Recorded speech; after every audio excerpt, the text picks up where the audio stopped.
Hey everyone, this is Steven, and today marks the beginning of a brand new year. It's currently 2017, so I figured we could take a look back at some games I enjoyed in 2016.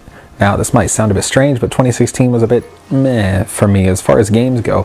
I mean, I had a great time playing some great games, but nothing that I played from 2016 really screams Game of the Year to me. So rather than picking one game, I figured I'd mention a few of my favorites that were released during the year. And no, this is not one of them. This is Steep. It's fine, but not on the list or anything like that. So anyways, here's a list of games that I played in 2016 that were also released in 2016.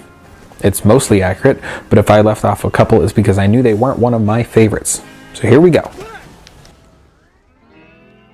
Alright, so we have Steep, Final Fantasy 15, The Last Guardian, No Man's Sky, Let It Die, Inside, Mark McMorris's Infinite Air, Until Dawn, Rush of Blood, Virginia, Batman Arkham VR, Thumper, Absolute Drift, Ratchet Clank, Overcooked, Moon Hunters, Slain, Grow Up, Bound, Batman the Telltale Series, Abzu, Ninja Pizza Girl, Doom, Dark Souls 3, Tron Runner, and Firewatch. Yikes. Okay, 25 games. Some of them I've talked about before on my channel, mostly because I tend to talk about my favorites rather than trash bad games. But now, I didn't necessarily beat all of these games or even play them a lot. For instance, Final Fantasy 15 I've only played about 4 hours of, and the Batman Telltale series has sat dormant on my console since episode 1, although I really enjoyed that. Other games I've played a ridiculous amount of, like Tron Runner, which I reviewed, and Absolute Drift, which I got a platinum on. As I looked over the list, there were certain games that caught my eye or made me think, damn, that was fun, so I'm going to show them a little love and let you guys know what my favorite games this year were. We're going to start with No Man's Sky. Now wait, hold on, don't go. I can explain. This game gets a crazy bad rap because of some overblown expectations from a lot of people. When I first saw footage of the game, I was only barely interested in what was going on. It seemed like a tall order, an infinite abundance of planets and galaxies and so forth, and you can explore them all and you'll never see another player because the game is so goddamn big. I mean, honestly, I just didn't see the appeal, but then the game came out and apparently nobody else did either. It was completely trashed by players for not having any content and not delivering on what was promised. But that kind of negativity caught my attention. Could it really be that bad? When I picked up a copy for $20, I found myself flustered at first by the gameplay loop of just wandering and gathering. The planets were crazy huge, and just being on foot with no idea of what to do was a bit overwhelming. But in time, I got the hang of it and started to enjoy the simple beauty of it. The game is really gorgeous and just relaxing and simple to play. I enjoyed setting my own goal of getting a bigger ship that could hold more supplies, and felt great when I figured out a way to accomplish that goal by harvesting and selling valuable materials. And when I got to space and powered into lightspeed for the first time, I had the biggest, dumbest smile on my face. Now I can completely understand why people don't like the game, because it's very dependent on a driven player. Now there are objectives to complete if you choose to acknowledge them, but this game, almost more than any other, is fine with the player doing whatever the hell they want, so far as it's actually allowed in the game. And really, that's pretty limited to explore, harvest, hunt, sell, trade. It's a fairly simple gameplay loop that they just make stretch across solar systems if you choose, and the carrot of No Man's Sky is just waiting for you to acknowledge it on a rainy Sunday morning. But I look at No Man's Sky differently than a lot of people did before launch. It's not the game to end all games, it's just a game. Alright, next up is Mark McMorris' Infinite Air. Now I won't spend too much time on this as I have a review up already, but I was genuinely surprised by this game. User-created levels are a ton of fun if you find the right ones, and the devs have smoothed things out a lot since launch and also changed up the controls a bit, so if it looks like I'm struggling, it's because I am. But I really appreciate Infinite Air for being a snowboarding game, plain and simple. Unlike Steep, which we saw earlier, it feels a lot like Pilot Wings in the way it just lays out challenges for you, but Infinite Air wants you to learn how to carve down this mountain, and once you know how, it feels fantastic. Hopefully, the community keeps supporting this game with custom runs and word of mouth spreads the name.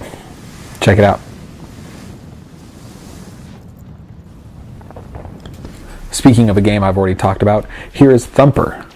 Again, I'll keep this one short, but this unique rhythm game is a lot of fun if you can get into the groove of things and is best enjoyed in virtual reality.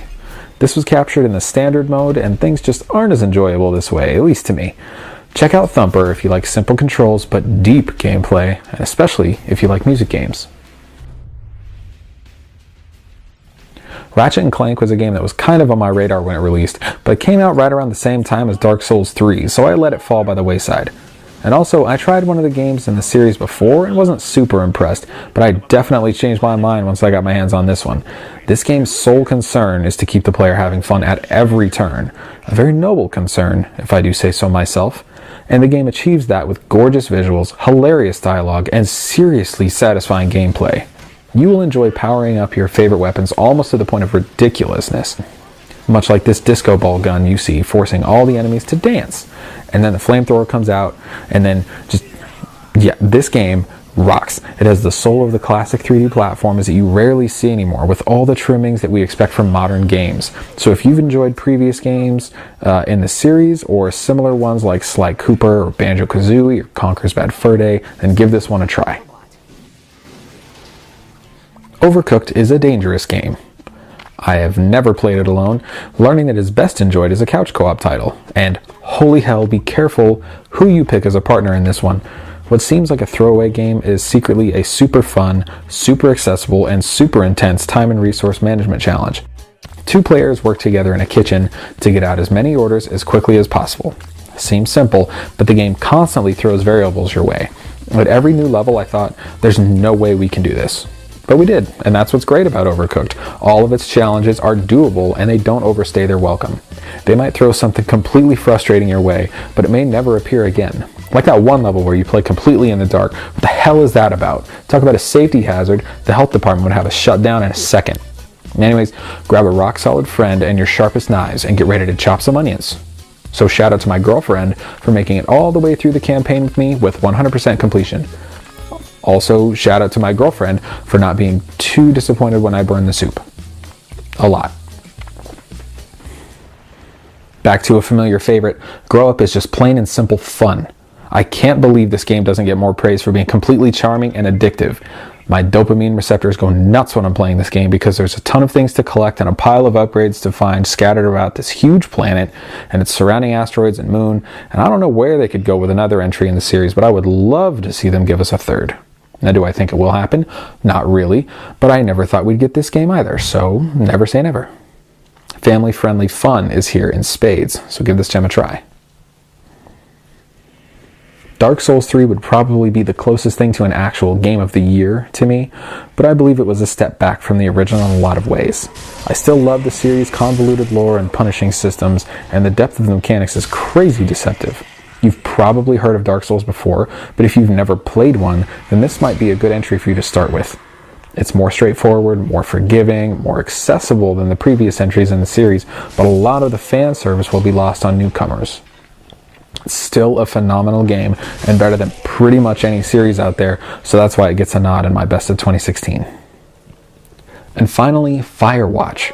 This one came out pretty early in the year and was really divisive. It's a walking simulator that has you communicating with a woman via radio while you're working in a forest during the driest part of the year.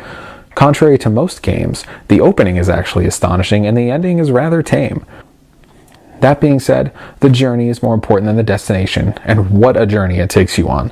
I was completely enraptured throughout my entire playthrough of Firewatch, and even though I feel confident in saying that the ending of the story is a bit lackluster, I definitely feel that it was intentional by the developers. The game is a masterclass on building tension while also devilishly eager to subvert your expectations. If you like story-based games, do yourself a gigantic favor and check out Firewatch. So there you have it, some of my favorite games of 2016. Now, of course, I only talked about the games that came out in 2016, but I would have to say the best games I played this year were Rocket League and Mad Max. So don't sleep on those either, but hopefully you'll find a game that's interesting to you from this list. So thank you for watching. Happy New Year, and I look forward to talking about amazing games with you all throughout 2017. Thank you so much for everything, every like and comment, every sub. I really appreciate it. Thank you so much. But enough talk. Go out and pick up a game and play. Take care.